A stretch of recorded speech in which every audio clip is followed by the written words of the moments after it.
общем, маслосъемные колпачки поменяны. Шайбы притерты, клапана отрегулированы. Осталась цепь. Снял масляный насос.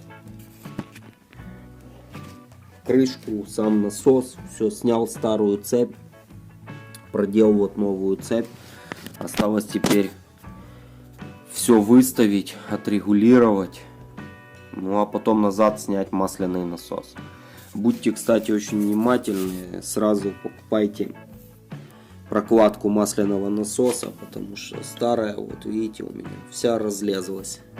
Так что в любом случае замена прокладки. Итак, друзья, все установлено. Все по меточкам, все как положено.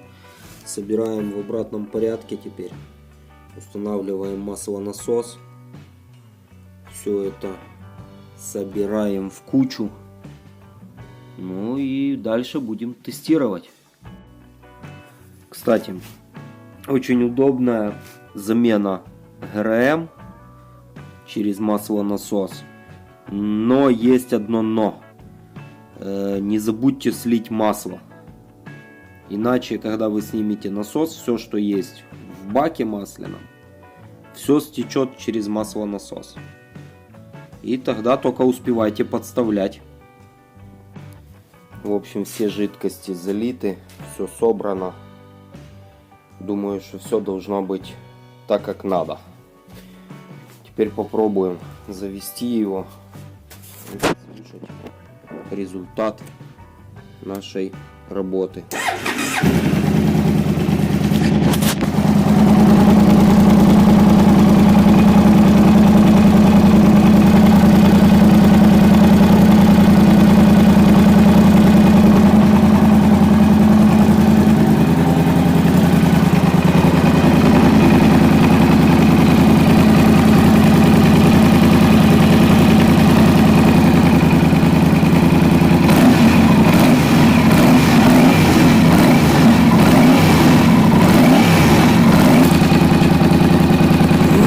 Подождем, пусть дойдет до момента включения вентилятора, для того, чтобы точно все проверить, что все исправно работает.